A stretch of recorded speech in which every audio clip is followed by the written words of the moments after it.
ഇപ്പോൾ CMP നേതാവ് Shri CP John ചേരുകയാണ്. സർ, സ്വാഗതം. നമസ്കാരം. ഇന്നലെ താങ്കൾ പറയുകയുണ്ടായി എങ്ങനെയായിരിക്കും തെരഞ്ഞെടുപ്പ് ഫലം, അത് ജില്ലാ പഞ്ചായത്തായാലും കോർപ്പറേഷനായാലും എങ്ങനെയായിരിക്കും എന്ന് താങ്കളൊരു ഏകദേശം പറഞ്ഞു കുറച്ച് കാര്യങ്ങൾ. പക്ഷേ ഇന്നിപ്പോൾ തെരഞ്ഞെടുപ്പ് ഫലം വന്നപ്പോൾ ഇതൊക്കെ അച്ചട്ടായ പോലെ തോന്നി. അത് എൻ്റെ ഒരു സാമർഥ്യം കൊണ്ടോ അറിവുകൊണ്ടോ പറഞ്ഞതല്ല. നമ്മുടെ സഹപ്രവർത്തകരായിട്ടും അതുപോലെ തന്നെ നമ്മുടെ ജില്ലയിൽ പ്രവർത്തിച്ചിട്ടുള്ള നേതാക്കന്മാരായിട്ട് UDF നേതാക്കന്മാരുമായിട്ട് സംസാരിച്ചപ്പോൾ ഞങ്ങൾക്ക് പൊതുവിലുണ്ടായൊരു ധാരണ തന്നെയാണ്. ഒരു 7-7-ലധികമോ ജില്ലാ പഞ്ചായത്ത് കിട്ടും, 3-3-ലധികവും കോർപ്പറേഷൻ കിട്ടും, ഭൂരിപക്ഷം ജില്ലാ പഞ്ചായത്തുകൾ കിട്ടും എന്നൊക്കെയുള്ള ഒരു നിഗമനം ഉണ്ടായത് ശരിയാണെന്ന് വന്നല്ലോ.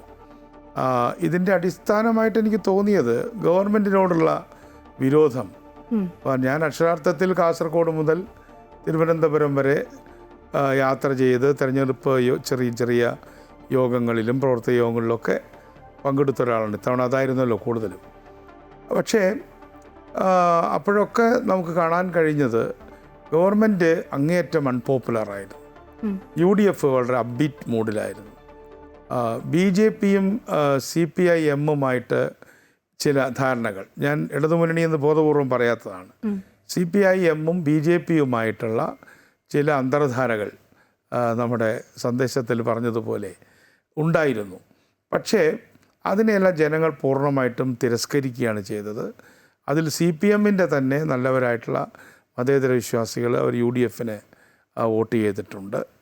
അതുപോലെ ഇന്നലെ ഞാൻ പറഞ്ഞു BJP സ്റ്റാഗ്നൻ്റ് ആണ് എന്ന് പറഞ്ഞത്. തിരുവനന്തപുരത്തെ സംബന്ധിച്ചിടത്തോളം BJP അവിടെ നിർണായകമായിട്ടുള്ളൊരു മുന്നേറ്റം നടത്തി എന്നുള്ളത് യാഥാർത്ഥ്യമാണെങ്കിലും കേരളത്തിൽ ആകെ അത്തരത്തിലുള്ള വലിയൊരു കുതിച്ചുചാട്ടം നടത്തിയെന്ന് പറയാൻ കഴിയില്ല. രണ്ടാം തിരുവനന്തപുരമായിട്ട് അവർ തിരഞ്ഞെടുത്ത തൃശ്ശൂരിൽ UDF നിർണായകമായിട്ടുള്ള വിജയമാണ് നടത്തിയിട്ടുള്ളത്. ഇന്നലെ നമ്മളതിനെക്കുറിച്ച് പറയുകയുണ്ടായി. തൃശ്ശൂരിൽ നമ്മൾ തിരിച്ചു വരും എന്ന് പറഞ്ഞത് താങ്കൾ മേഡം ഓർക്കുന്നുണ്ടായിരിക്കും. അതുകൊണ്ട് അത്ഭുതമല്ല, വളരെ ആഹ്ലാദമാണ് ഇപ്പോൾ ഉള്ളത്.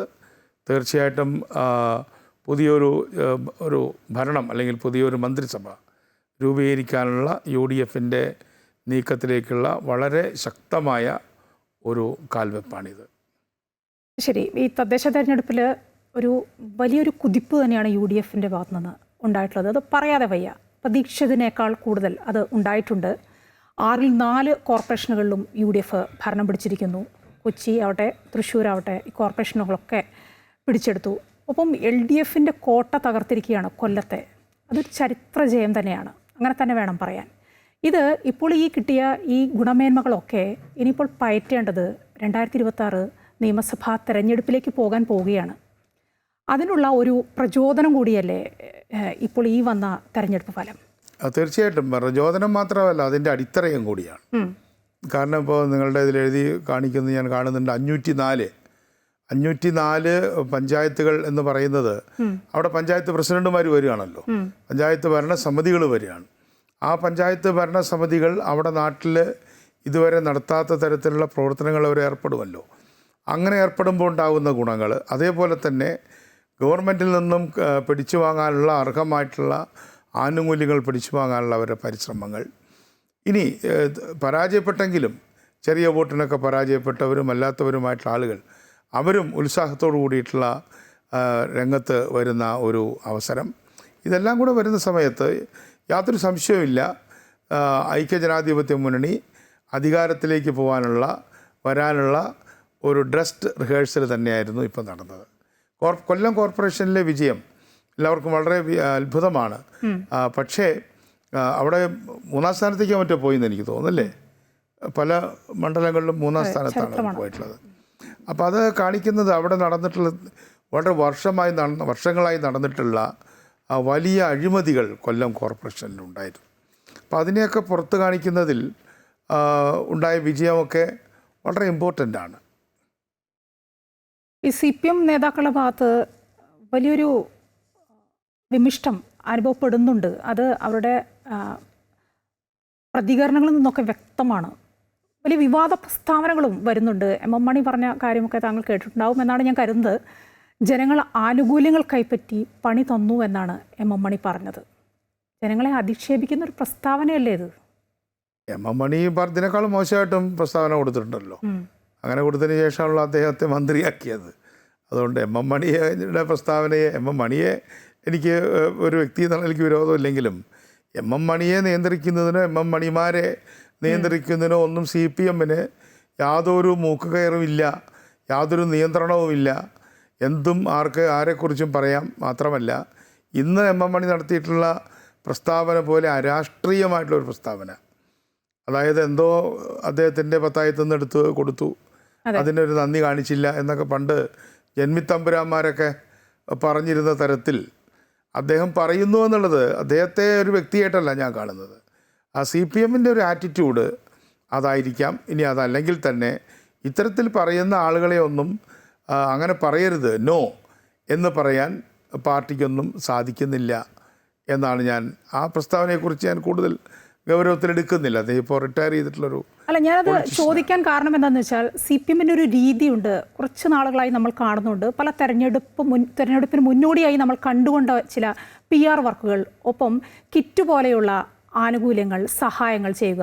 സാധാരണക്കാർ അതിലൊക്കെ വീഴാറുണ്ട്, അതവർക്ക് വോട്ടായി ഭവിക്കാറുമുണ്ട്. അപ്പോൾ ഇപ്പോൾ ഇങ്ങനെ നേതാക്കൾ പറയുമ്പോൾ ഇനിയിപ്പോൾ അതൊന്നും കാണിച്ചിട്ട് കണ്ണിൽ പൊടിയണം പറ്റില്ല എന്ന് നേതാക്കൾ മനസ്സിലാക്കുന്നു. അതുകൊണ്ട് ഇനിയിപ്പോൾ 2026 വരുന്നതിന് മുമ്പ് സാധാരണക്കാരൻ കിറ്റൊന്നും പ്രതീക്ഷിക്കേണ്ടായിരിക്കും അല്ലേ? കിറ്റ് കൊടുത്തിട്ടൊന്നും കാര്യം ഉണ്ടായില്ല എന്നുള്ളത് വളരെ വ്യക്തമാണല്ലോ. പക്ഷേ ഐക്യജനാധിപത്യ മുന്നണി ചെയ്ത കാര്യങ്ങളെ കുറച്ചും കൂടെ റീഇൻഫോഴ്സ് ചെയ്യേണ്ടതായിട്ടുണ്ട്. കാരണം പരമാവധി സോഷ്യൽ ഗ്രൂപ്പുകളെ ഈ തെരഞ്ഞെടുപ്പിന് മുമ്പായിട്ട് പ്രതിപക്ഷ നേതാവും പ്രതിപക്ഷ നേതാക്കളും കാണുകയും അവരെ ബോധ്യപ്പെടുത്തുകയും ചെയ്തിട്ടുണ്ട്. അപ്പോൾ അതുകൊണ്ട് ഇനിയും അത് തുടരണം. ഇന്ന് പ്രതിപക്ഷ നേതാവ് നടത്തിയ പത്രസമ്മേളനത്തിൽ പറഞ്ഞതുപോലെ ഞങ്ങൾ ഒരു ചാരുകസേരയിൽ ഇരിക്കാനല്ല ഉദ്ദേശിച്ചിട്ടുള്ളത്.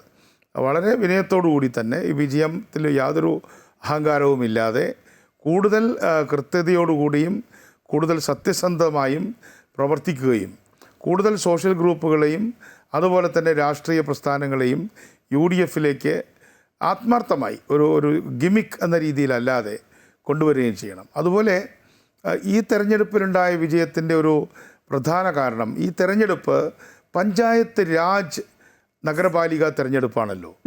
ഈ പഞ്ചായത്ത് രാജിനെയും നഗരപാലികയെയും ഇതുപോലെ കൊലപ്പെടുത്തിയ ഒരു ഗവൺമെൻറ്, പിണറായി വിജയൻ ഗവൺമെൻറ് പോലെ ഉണ്ടായിട്ടില്ല.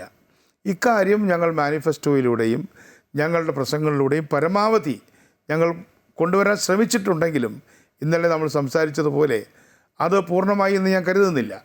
പക്ഷേ ഇനിയും അതിനെക്കുറിച്ച് ജനങ്ങളുടെ ഇടയിൽ പറയുകയും നമ്മുടെ ഗവൺമെൻറ് വരികയാണെങ്കിൽ മാനിഫെസ്റ്റോയിൽ പറഞ്ഞ ഏറ്റവും പ്രധാനപ്പെട്ട കാര്യം പഞ്ചായത്തുകൾക്ക് കൊടുക്കാനുള്ള അവരുടെ ഫണ്ട് അവരുടെ റൈറ്റായിട്ട് മാറ്റും എന്നാണ് ഞങ്ങൾ പറഞ്ഞിട്ടുള്ളത്.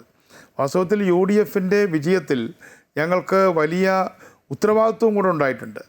കാരണം ഇനിയൊരു ഗവൺമെൻറ് അധികാരത്തിലേക്ക് വരും എന്ന രീതിയിലാണല്ലോ ഞങ്ങൾ ക്യാമ്പയിൻ ചെയ്യുക. അങ്ങനെ ക്യാമ്പയിൻ ചെയ്യുമ്പോൾ ഞങ്ങൾ പഞ്ചായത്തുകൾക്ക് കൊടുക്കാമെന്ന് പറഞ്ഞിട്ടുള്ള നിയമസഭ പാസ്സാക്കുന്ന ബജറ്റ് ഡോക്യുമെൻറ്റിൽ കൂടി അപ്പൻഡിക്സ് 4-ൽ കൂടെ കൊടുക്കുമെന്ന് പറയുന്ന ആ പൈസ അവിടെ റൈറ്റായിട്ട് പ്രഖ്യാപിക്കാൻ പോവുകയാണ്. അതുപോലെ തന്നെ പ്ലാനിൻ്റെ ഒരു നിശ്ചിത സംഖ്യ എന്നതിനേക്കാൾ ഉപരി നമ്മുടെ സ്റ്റേറ്റ് സോൺ ടാക്സ് റവന്യൂവിൻ്റെ ഒരു നിശ്ചിത ഭാഗം തന്നെ പഞ്ചായത്തുകൾക്ക് ഡീസെൻട്രലൈസ് ചെയ്ത് കൊടുക്കുകയും അത് പിടിക്കാതിരിക്കുകയും ചെയ്യുക എന്ന ഇന്ത്യയിലെ ഒരു ഗവൺമെൻറ്റും ചെയ്യുമെന്ന് ഇതുവരെ പറഞ്ഞിട്ടില്ലാത്ത ഒരു കാര്യമാണ് പ്രതിപക്ഷം ഇപ്പോൾ പറഞ്ഞിട്ടുള്ളത്. അത് വലിയൊരു കമ്മിറ്റ്മെൻറ്റാണ്. ആ കമ്മിറ്റ്മെൻറ്റ് ഇവിടെ പഞ്ചായത്ത് തെരഞ്ഞെടുപ്പിനെ എന്തുമാത്രം ബാധിച്ചിട്ടുണ്ടെന്ന് എനിക്ക് പറയാൻ കഴിയില്ല. പക്ഷേ ഇനിയുള്ള ദിവസങ്ങളിൽ നമ്മളത് ശക്തമായിട്ട് തന്നെ കൊണ്ടുവരികയാണ്. അതുപോലെ തന്നെ പട്ടികജാതി പട്ടികവർഗ വിഭാഗങ്ങളോട് ഈ ഗവൺമെൻറ് ചെയ്തിട്ടുള്ള അനീതി, ഇപ്പം നമ്മുടെ യൂണിവേഴ്സിറ്റികളിൽ ഇപ്പോൾ അമൃത പോലുള്ള ചാനലുകൾ പിന്നോക്ക വിഭാഗത്തിലെ കുട്ടികൾ റിസർച്ച് PhD റിസർച്ചൊക്കെ നിർത്തിപ്പോവുകയാണ്. കാരണം 2-3 കൊല്ലമായിട്ട് അവർക്ക് കിട്ടേണ്ട ആനുകൂല്യം കിട്ടുന്നില്ല. അത് കേന്ദ്രത്തിൻ്റെ കുഴപ്പമുണ്ടെന്ന് പറയുന്നു, കേരളത്തിൻ്റെ കുഴപ്പമുണ്ടെന്ന് പറയുന്നു. പക്ഷേ കേരള ഗവൺമെൻറ് ആ പണം അഡ്വാൻസ് ചെയ്തുകൊണ്ട് കേന്ദ്രത്തിൽ നിന്ന് വാങ്ങിച്ചു കൊടുക്കണമായിരുന്നു. ഇന്നിപ്പോൾ PhD പഠിക്കുന്ന SC വിഭാഗത്തിൽപ്പെട്ട കുട്ടികൾക്ക് പഠിക്കാൻ പറ്റുന്നില്ല. സാധാരണ കുട്ടികൾക്ക് അവരുടെ സ്കോളർഷിപ്പ് കിട്ടുന്നില്ല, അതിന് താഴെ ക്ലാസ്സിൽ പഠിക്കുന്ന. ഇത്തരത്തിലുള്ള ഒരു ഇടതുപക്ഷ ഗവൺമെൻറ്റിൽ നിന്നും ഒരാളും പ്രതീക്ഷിക്കാത്ത ഒരു മോശമായ പ്രതികരണമാണ് ഉണ്ടായത്. ഇപ്പോൾ കോപ്പറേറ്റീവ് സെക്ടറിൽ എത്രയോ കോപ്പറേറ്റീവ് സെക്ടർ സൊസൈറ്റികൾ ഡീഫങ്ക്റ്റായി, പലതും ലിക്വിഡേഷനിലേക്ക് നീങ്ങുന്നു. ഇതിനെക്കുറിച്ച് ഗവൺമെൻറ് എന്തെങ്കിലും പറഞ്ഞോ? ഗവൺമെൻറ് എന്തെങ്കിലും ഒരു പാക്കേജ് കൊണ്ടുവന്നോ? എന്തെങ്കിലും തരത്തിലുള്ള ഇടപെടൽ നടത്തിയോ? യാതൊരു ഇടപെടലും നടത്താതെ അതൊക്കെ തകരണമെങ്കിൽ തകർന്നോട്ടെ എന്ന് പറഞ്ഞൊരു കേരള ബാങ്കും കൊണ്ട് നടക്കുകയാണ്. അപ്പോൾ അതുപോലല്ലോ നമ്മുടെ ലേബർ വെൽഫെയർ ഫണ്ട് ബോർഡുകൾ. ഇപ്പം 17 മാസമായിട്ട് 3.5 ലക്ഷത്തോളം ലേബർ വെൽഫെയർ ഫണ്ട് ബോർഡ് ക്ഷേമ പെൻഷൻ വാങ്ങിക്കേണ്ടവർ, തൊഴിലാളി ക്ഷേമനിധിയുടെ പെൻഷൻ വാങ്ങിക്കേണ്ടവർക്ക് കിട്ടിയിട്ടില്ല. 20 ലക്ഷം പേരാണ് പൈസ അടച്ചുകൊണ്ടിരിക്കുന്നത്. അവരുടെ പൈസ എവിടെ പോയി എന്ന് ചോദിച്ചാൽ ആർക്കും അറിഞ്ഞുകൂടാ. യൂണിവേഴ്സിറ്റികളിലൊന്നും വൈസ് ചാൻസലർമാരില്ല, ഗവൺമെൻറ് കോളേജിൽ പ്രിൻസിപ്പൽമാരില്ല, കോളേജുകളിൽ കുട്ടികളുമില്ല, കർഷകർ കൃഷിഭൂമി വിട്ടിട്ട് പോകുന്നു. ഇത്തരത്തിലുള്ള വലിയൊരു ക്രൈസിസ് കേരളം നേരിടുമ്പോൾ ആ ക്രൈസിസിനെ ഞങ്ങൾ അഡ്രസ്സ് ചെയ്യാൻ ശ്രമിച്ചതുകൊണ്ടാണ് ഈ വിജയം ഉണ്ടായത്. ശരി, അപ്രതീക്ഷിതമായൊരു തിരിച്ചടിയാണ് LDFന് നേരിടേണ്ടി വന്നത്. അവർ വലിയ പ്രതീക്ഷയിലായിരുന്നു. ഇങ്ങനെ വലിയൊരു തിരിച്ചടി ഒരിക്കലും നേതാക്കളൊന്നും പ്രതീക്ഷിച്ചിരുന്നില്ല. അത് അവരുടെ ഇന്നത്തെ പ്രതികരണങ്ങളിൽ നിന്നൊക്കെ മനസ്സിലാവുന്നുണ്ട്. കൂടുതൽ പരിശോധിക്കും, തിരുത്താനുണ്ടെങ്കിൽ എന്തെങ്കിലും തിരുത്തും എന്നൊക്കെയാണ് ദുഃഖത്തോടെ പറയുന്നത് കേട്ടത്. ഭരണ നേട്ടങ്ങൾ ഊന്നിക്കൊണ്ടായിരുന്നല്ലോ പ്രചരണം. മുഖ്യമന്ത്രി പിണറായി വിജയൻ തന്നെയായിരുന്നു കേന്ദ്രബിന്ദു. പിണറായി വിജയനെ കാണിച്ചുകൊണ്ട് തന്നെയായിരുന്നു ഈ പ്രചരണമൊക്കെ നടത്തിയത്. പെൻഷൻ വർദ്ധിപ്പിക്കുന്നു, സ്ത്രീ സുരക്ഷാ പെൻഷൻ വർദ്ധിപ്പിക്കുന്നു, പ്രചരണായുധമായി ഇതൊക്കെ ഉപയോഗിച്ചുകൊണ്ടിരുന്നു. ഒപ്പം UDFലെ രാഹുൽ മാങ്കൂട്ടൻ വിഷയം അതും ഉന്നയിക്കുന്നുണ്ടായിരുന്നു. ഇങ്ങനെയൊക്കെ ചെയ്തു. പക്ഷെ അപ്പുറത്ത് ഒരു ശബരിമലയുണ്ടായിരുന്നു, ശബരിമല സ്വർണ്ണക്കടത്തുണ്ടായിരുന്നു, ഭരണവിരുദ്ധ വികാരവും ഉണ്ടായിരുന്നു. പക്ഷെ അതൊന്നും അവർ തിരിച്ചറിയാതെ പോയി. അവർ തിരിച്ചറിയേണ്ട കാര്യങ്ങൾ പലപ്പോഴും തിരിച്ചറിയാറില്ല, അല്ലെങ്കിൽ അത് മറച്ചു വയ്ക്കും. അതല്ല ഇപ്പോൾ വലിയ തിരിച്ചടിക്ക് കാരണമായത്. ഇപ്പോൾ താങ്കൾ പറഞ്ഞല്ലോ, ഇവിടെ മാഡം പറഞ്ഞല്ലോ, ഇവിടെ പിണറായി വിജയനാണ് മുന്നിൽ നിന്ന് നയിച്ചതെന്നുള്ളത്. നമ്മൾ ഒരുപാട് നേതാക്കന്മാരെ കണ്ടിട്ടുണ്ടല്ലോ. ഏതെങ്കിലും ഒരു ചീഫ് ആയിട്ടുള്ള നേതാവ് ഈ തെരഞ്ഞെടുപ്പ് കാലത്ത് വിദേശയാത്ര നടത്തിയിട്ടുണ്ടോ? നമ്മൾ EMSൻ്റെ മുതൽ കാണുന്നുണ്ട്, ഞങ്ങളൊക്കെ കരുണാകരൻ്റെ മുതൽ കാണുന്നുണ്ട്. അവരൊക്കെ ഓരോ മിനിറ്റും ഓരോ മണ്ഡലങ്ങളിലും ചെറിയ ചെറിയ പട്ടണങ്ങളിലും പോയി ആളുകളെ കാണുകയല്ലേ ചെയ്യുന്നത്. പക്ഷേ എന്നെ അത്ഭുതപ്പെടുത്തുകയാണ് മുഖ്യമന്ത്രി ചെയ്തത്. അദ്ദേഹം തെരഞ്ഞെടുപ്പിൻ്റെ മൂർധന്യഘട്ടത്തിൽ അദ്ദേഹം വിദേശത്തായിരുന്നു. ഇതേപോലെ തന്നെ ബീഹാർ തെരഞ്ഞെടുപ്പ് നടന്നപ്പോഴും അദ്ദേഹം വിദേശത്തായിരുന്നു. അപ്പോൾ അദ്ദേഹത്തിനോട് ആർക്കും പറയാനോ ഇതൊന്നും ശരിയല്ല എന്ന് ചൂണ്ടിക്കാണിക്കാനോ ഒന്നും ഒരാളും ആ പാർട്ടിയിലില്ല. മാത്രമല്ല അദ്ദേഹമാണെങ്കിൽ, ഞാൻ വ്യക്തിപരമായൊന്നും ഒരു ആക്ഷേപവും ഒരാളെക്കുറിച്ച്, ഇപ്പോൾ നേരത്തെ MM മണിയെക്കുറിച്ച് പോലും ഞാൻ വ്യക്തിപരമായിട്ട് പറഞ്ഞില്ല. പക്ഷേ ഇപ്പോൾ അദ്ദേഹത്തിന് പറ്റിയിട്ടുള്ളൊരു വലിയൊരു പ്രശ്നം, ഇങ്ങനെ ചെറിയ ചെറിയ ഗിമിക്സ് കാണിച്ചാൽ ജയിക്കാൻ പറ്റുമെന്നൊക്കെയാണ്. പക്ഷേ ഈ ശബരിമല പോലൊരു പ്രശ്നം ഉണ്ടായിട്ട് ആ ശബരിമലയിലെ തൊണ്ടി മുതൽ ഇതുവരെ കിട്ടിയോ? ഇന്നലെ രമേശ് ചെന്നിത്തല SITയെ കണ്ടു, നമ്മുടെ സ്പെഷ്യൽ ഇൻവെസ്റ്റിഗേഷൻ ടീമിനെ കണ്ടു. ആ മുതലെവിടെ? കട്ട മുതലെവിടെ? കട്ട സഖാക്കളകത്തായി. ഇപ്പോൾ സാധാരണ അടുത്ത കാലത്തായിട്ട് ഈ ഭാഷയ്ക്ക് പല മാറ്റം ഉണ്ടല്ലോ. കട്ട സഖാവ് എന്ന് പറഞ്ഞാൽ സ്ട്രോങ് ആയിട്ടുള്ളൊരു സഖാവ് എന്നാണ് ഇപ്പോൾ സോഷ്യൽ മീഡിയ ഭാഷ. ഇപ്പോൾ ശരിക്കും കളവ് ചെയ്ത സഖാക്കൾ ജയിലിൽ കിടക്കുക അക്ഷരാർത്ഥത്തിൽ. ആ സഖാക്കളെ കിട്ടി. പക്ഷേ ഈ തൊണ്ടി എവിടെ? കൊണ്ടുപോയ സാധനം എവിടെ? അതെവിടെ എത്തി? ഇതിനെക്കുറിച്ചൊന്നും ഗവൺമെൻറ്റിന് യാതൊരു തരത്തിലുള്ള സ്റ്റേറ്റ്മെൻറ്റും ഇല്ല എന്ന് മാത്രമല്ല, ശബരിമലയെക്കുറിച്ച് ഞാൻ കാണുന്ന ഏറ്റവും പ്രധാനപ്പെട്ട ഒരു ഞെട്ടിക്കുന്ന ഒരു സംഭവം എന്താണെന്ന് പറഞ്ഞാൽ, ഒരാൾ ഡിസ്ട്രിക്ട് കമ്മിറ്റി മെമ്പറാണെന്ന് മാത്രമല്ല, ഈ അടുത്ത കാലത്ത് ഡിസ്ട്രിക്ട് കമ്മിറ്റി വന്ന ആളല്ല. പത്തനംതിട്ട ജില്ലാ രൂപീകരണ കാലം മുതൽ DYFIയുടെ ജില്ലാ സെക്രട്ടറിയും അതിനു മുമ്പ് ചങ്ങനാശ്ശേരിയിൽ SFIയുടെ നേതാവും ഞങ്ങളൊക്കെ ഏതാണ്ട് ഒരേ പ്രായക്കാരാണ്. 40-45 വർഷമായി ഈ മേഖലയിൽ നിൽക്കുന്ന ആളും MLAയും അതുപോലെ തന്നെ ദേവസ്വം ബോർഡ് പ്രസിഡൻറ്റുമായിരുന്നു. അദ്ദേഹത്തെ സസ്പെൻഡ് ചെയ്തിട്ട് പോലും ഇല്ല. ഇതിനെക്കുറിച്ച് MV ഗോവിന്ദനോട് ചോദിച്ചപ്പോൾ MV ഗോവിന്ദൻ പറയുന്നത് എന്താണ്? അവർ ജയിലിലല്ലേ. ഇത്രയും അത് പറഞ്ഞിട്ട് അദ്ദേഹം ചിരിക്കുകയാണ് ചെയ്യുന്നത്. ആ ചിരി കാണുമ്പോൾ കേരളീയർക്ക് കരച്ചിലാണ് വന്നത്.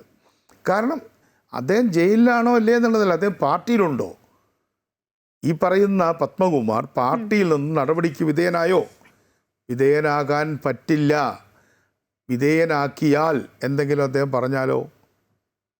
അതാണ് പേടി. അത് സർ തീവ്രത അളക്കുമല്ലോ ഇവർ. അപ്പോൾ അത്ര തീവ്രത തോന്നിയിട്ടുണ്ടാവില്ല, അതുകൊണ്ടാവും.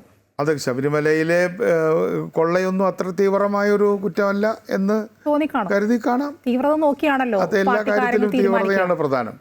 അതുപോലെ തന്നെ മറ്റ് ഈ വാസു എന്ന് പറയുന്ന അദ്ദേഹം ഒരു ഉദ്യോഗസ്ഥൻ മാത്രമൊന്നുമല്ല, പഞ്ചായത്ത് പ്രസിഡൻ്റായിരുന്നു. ഗുരുദാസൻ മന്ത്രിയായിരിക്കുന്ന സമയത്ത് അദ്ദേഹത്തെ നയിക്കാനും വാച്ച് ചെയ്യാനും ഒക്കെ കൂടെ വെച്ചിട്ടുള്ള പ്രൈവറ്റ് സെക്രട്ടറി ആയിരുന്നു. ആ പ്രൈവറ്റ് സെക്രട്ടറി അതുപോലെ പാർട്ടി മെമ്പറായിട്ടൊരാൾ അദ്ദേഹം ജയിലിലാണ്. ആ ജയിലിലായ 2 CPM നേതാക്കൾ, ബാക്കിയുള്ളവരെ ഞാൻ വിടുന്നു വെച്ചാൽ അവർ നല്ലവരായിട്ടല്ല, ഈ 2 പേരെയും പാർട്ടിയിൽ തന്നെ കണ്ടിന്യൂ ചെയ്യിക്കുകയാണ്. അപ്പോൾ അവരും കൂടെ ചേർന്നിട്ടാണ് ഈ തീരുമാനങ്ങൾ ഇപ്പോഴും എടുത്തുകൊണ്ടിരിക്കുന്നത്.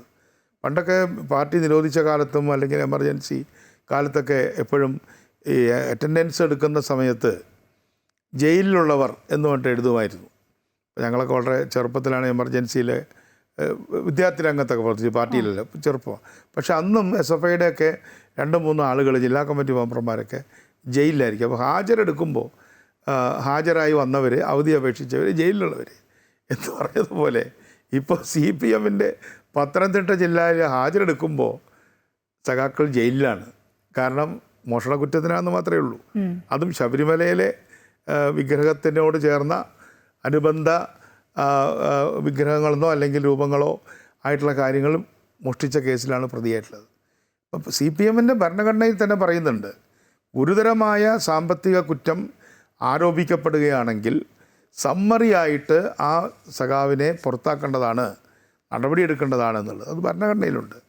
അതൊന്നും ബാധകമല്ല. അപ്പോൾ അതൊക്കെ വളരെ ലാഘവമായി കണ്ടതിൻ്റെ ദുരന്തം കൂടിയാണ് ഈ തെരഞ്ഞെടുപ്പിൽ ഇപ്പോൾ CPMനും ഇടതുപക്ഷ ജനാധിപത്യം. ഇന്നിപ്പോൾ പ്രതിപക്ഷ നേതാവ് ഞങ്ങളോട് മാധ്യമങ്ങളോടൊക്കെ സംസാരിക്കുമ്പോൾ ഈ വലിയ പരാജയം, LDFൻ്റെ പരാജയത്തിലേക്ക് നയിച്ച കാര്യങ്ങളെക്കുറിച്ചൊക്കെ അദ്ദേഹം പറയുന്നുണ്ടായിരുന്നു. അപ്പോൾ അദ്ദേഹം പറഞ്ഞൊരു കാര്യം, ഒന്ന് ഭരണവിരുദ്ധ വികാരമാണ്, അത് എക്കാലവുമായി നമ്മളൊക്കെ പറഞ്ഞുകൊണ്ടിരിക്കുന്നൊരു കാര്യമാണ്, 10 വർഷക്കാലമായി അനുഭവിക്കുന്നതും പറയുന്നതുമാണ് ആ സംഗതി. മറ്റൊന്ന് അദ്ദേഹം പറഞ്ഞത് LDFൻ്റെ വർഗീയത എന്നാണ് പറഞ്ഞത്. ശ്രദ്ധിച്ചിരുന്നോ അത്? ഞാൻ ശ്രദ്ധിച്ചു. ഞാൻ അദ്ദേഹത്തോടൊപ്പം ഉണ്ടായിരുന്നു. തൊട്ട് മുമ്പ് ചെറിയൊരു മീറ്റിംഗ് ഉണ്ടായിരുന്നു, ചെറിയൊരു അനൗപചാരികമായിട്ട്. വർഗീയത എന്ന് പറഞ്ഞാൽ പരസ്യമായിട്ട് CPMൻ്റെ നേതാക്കൾ, പ്രത്യേകിച്ചും MP ഗോവിന്ദനായാലും പിണറായി ആയാലും വർഗീയമായൊരു ചെരിതിരിവ് ഉണ്ടാക്കാനായിട്ട് പരിശ്രമിച്ചു. ഇപ്പോൾ ന്യൂനപക്ഷങ്ങളുമായിട്ട് ബന്ധപ്പെട്ട വിഷയങ്ങളിൽ വളരെ മോശമായ തരത്തിലുള്ള ഒരു അറ്റാക്കാണ് അവർ ഞങ്ങൾക്ക് നേരെ നടത്തിയത്. ന്യൂനപക്ഷങ്ങളെ കൺസോൾട്ടേറ്റ് ചെയ്യുക എന്നുള്ളത് മതേതര ജനാധിപത്യ കക്ഷികളുടെ ഒരു പൊതു രീതിയാണ്. അതിപ്പോൾ ഒരു പുതിയ കാര്യമൊന്നുമല്ല. അപ്പം മുസ്ലിം ലീഗുമായിട്ടും മറ്റ് പാർട്ടികളുമായിട്ടൊക്കെ ബന്ധപ്പെട്ടപ്പോൾ അതിനെതിരെ ഒരു കമ്മ്യൂണൽ ആണെന്ന് തോന്നുന്ന തരത്തിലുള്ള അറ്റാക്ക് ചെയ്താൽ ഇവിടുത്തെ ഭൂരിപക്ഷ സമുദായത്തിൽപ്പെട്ട ആളുകൾ ഇതെല്ലാം കേൾക്കുമ്പോൾ നമുക്ക് വോട്ട് ചെയ്യും എന്നുള്ള ധാരണ കൊണ്ടായിരിക്കുമല്ലോ ചെയ്തത്. പക്ഷെ രണ്ടും ഉണ്ടായില്ല. ന്യൂനപക്ഷങ്ങളുടെ ഭാഗത്തുനിന്ന് വളരെ കടുത്ത ഒരു വിരോധം തന്നെയാണ് ഇടതുമുന്നണിയോട് ഇത് സ്റ്റേറ്റ്മെൻറ്റ് വന്നപ്പോൾ ഉണ്ടായത്. മറുഭാഗത്ത് ഭൂരിപക്ഷ വിഭാഗത്തിൽപ്പെട്ട ആൾക്കാരും അങ്ങനെ അത്ര മണ്ടന്മാരായിട്ടുള്ള ആൾക്കാരാണോ? അല്ലല്ലോ. അവരും മതേതര വിശ്വാസികളായിട്ടുള്ള ആൾക്കാരില്ല. അവരല്ലേ വലിയ മതേതര ഫൈറ്റ് കൊണ്ട് മുന്നോട്ട് പോകുന്നത്. അവരുടെ ഭാഗത്തുനിന്നും പിന്തുണയൊന്നും കിട്ടിയില്ല. അപ്പോൾ BJPയെ ഒന്ന് സുഖിപ്പിച്ചാൽ BJPയുടെ വോട്ടുകൾ തങ്ങൾക്ക് കിട്ടുമോ എന്നവർ പരീക്ഷിച്ചോ എന്ന് എനിക്ക് അറിഞ്ഞുകൂടാ. അവരുമായിട്ടുള്ളൊരു ടാസിറ്റ് അണ്ടർസ്റ്റാൻഡിങ് ഉണ്ടായിരുന്നു എന്ന് നമുക്ക് തോന്നുന്ന തരത്തിലാണ് പലപ്പോഴും പെരുമാറിയത് ഭരണരംഗത്തെല്ലാം. ഇപ്പോൾ PM ശ്രീയുടെ കാര്യത്തിലായാലും അതുപോലെ തന്നെ അതിനു മുൻപ് ഉന്നത വിദ്യാഭ്യാസ മേഖലയിൽ നടത്തിയ കാര്യങ്ങളായാലും ലേബർ കോഡിൻ്റെ കാര്യത്തിലായാലും ഒക്കെ കേന്ദ്രം പോകുന്നതിനോടൊപ്പം ഓടി അവരിൽ നിന്ന് എന്തെങ്കിലുമൊക്കെ ആനുകൂല്യങ്ങൾ കിട്ടി അവരുടെ മുൻപിൽ കേന്ദ്ര ഗവൺമെൻറ്റിൻ്റെ മുമ്പിൽ നല്ല കുട്ടികളായി ചമഞ്ഞാൽ ഇവിടെ ചില ബെനിഫിറ്റ്സ് കിട്ടുമെന്നൊക്കെ കരുതിയിട്ടുണ്ടെങ്കിൽ അതും വലിയ ഒരു ഫ്ലോപ്പായി എന്നാണ് എനിക്ക് തോന്നുന്നത്. മറ്റൊന്ന് ഈ പിണറായി വിജയൻ ഇപ്പോൾ ഈ രണ്ടാം പിണറായി സർക്കാരിൻ്റെ കാലത്തൊക്കെയാണ് എനിക്കത് കൂടുതൽ തോന്നാൻ തുടങ്ങിയത്. വലിയ തോതിൽ ഹിന്ദു വിരുദ്ധ പരാമർശങ്ങളൊക്കെ നടത്തിക്കൊണ്ടിരുന്ന ആളുകൾ ഹിന്ദുത്വ വോട്ടുകൾ, ഹിന്ദുക്കളുടെ വോട്ടുകൾ ഞങ്ങൾക്കും വേണം എന്ന തരത്തിൽ അത് ജനങ്ങളെ പറഞ്ഞു മനസ്സിലാക്കാൻ വേണ്ടിയുള്ള ഒരു ശ്രമം, ഒട്ടുപിടിക്കാൻ വേണ്ടി മാത്രം, അതിനുവേണ്ടി ചില സമുദായ കക്ഷികളെയൊക്കെ കൂട്ടുപിടിക്കുക. ഞാൻ പറഞ്ഞത് മറ്റ് ന്യൂനപക്ഷങ്ങളുടെ കാര്യമല്ല, ഹിന്ദു മതത്തിൽ ഉൾപ്പെട്ട ആളുകളുടെ കാര്യമാണ് പറഞ്ഞത്. ഈ ലോക്സഭാ തെരഞ്ഞെടുപ്പൊക്കെ വന്ന സമയത്ത് അത്തരത്തിലുള്ള ചില വോട്ട് ചോർച്ചകളൊക്കെ ചില വിഭാഗത്തിൻ്റെ, ചില ഹിന്ദു സമുദായ വിഭാഗങ്ങളുടെ വോട്ടുകളൊക്കെ BJPയിലേക്ക് പോയി എന്ന തരത്തിലുള്ള ചില വിലയിരുത്തലുകളും കണ്ടെത്തലുകളും ഒക്കെ ഉണ്ടായിട്ടുണ്ട്. അതിൻ്റെയൊക്കെ ഭാഗമായി അത്തരത്തിലുള്ള ആളുകളെ കൂടെ നിർത്താൻ വേണ്ടിയുള്ള ശ്രമം കാര്യമായ തോതിൽ നടത്തിയിരുന്നു. അത് കൂടുതൽ ശ്രദ്ധിച്ചത് ഈ അയ്യപ്പ സംഗമം ഉണ്ടായല്ലോ, ആഗോള അയ്യപ്പ സംഗമം. ആ സമയത്ത് വെള്ളാപ്പള്ളി നടേശനും അദ്ദേഹവും ഒരേ വാഹനത്തിലാണ് വന്നിറങ്ങിയത്. നമ്മൾ കണ്ടതാണത്. അതുപോലെ തന്നെ NSS ജനറൽ സെക്രട്ടറിയുമായി ആ കാര്യത്തിൽ കൈകൊടുക്കുന്ന കാര്യം, ഇതൊക്കെ നമ്മൾ കണ്ടതാണ്. പക്ഷേ അങ്ങനെയൊക്കെ നടത്തിയിട്ടും അതൊന്നും ഫലം കണ്ടില്ല ഈ തെരഞ്ഞെടുപ്പിൽ. ഇനിയിപ്പോൾ നിയമസഭ വരുമ്പോൾ എങ്ങനെയാവും എന്ന കാര്യത്തിൽ വ്യക്തതയില്ല. എന്തു തോന്നുന്നു താങ്കൾക്ക്? ഇതിൽ ജനങ്ങളെ സംബന്ധിച്ചിടത്തോളം, പ്രത്യേകിച്ചും പുതിയ തലമുറ, ജെൻസി എന്നൊക്കെ പറയുന്നവരും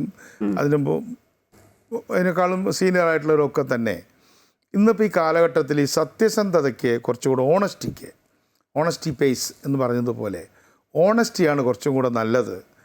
ക്രൂക്കട്ട്നെസ് അല്ല, അല്ലെങ്കിൽ ഒരു നിഗൂഢതകളും സൂത്രപ്പണികളും ഞാൻ താങ്കളിലേക്ക് പെട്ടെന്ന് വരാം. ഇപ്പോൾ KK രാഗേഷ് മാധ്യമങ്ങളോട് എന്തോ സംസാരിക്കുന്നുണ്ട്, അതൊന്ന് കേട്ട് പെട്ടെന്ന് വരാം. മുനിസിപ്പാലിറ്റികളിൽ കഴിഞ്ഞ തവണ ഇടതുപക്ഷം ജയിച്ച 5 മുനിസിപ്പാലിറ്റികളും ഇത്തവണയും നിലനിർത്താനായി. അതിൽ ഇരിട്ടി മുനിസിപ്പാലിറ്റി കഴിഞ്ഞ തവണ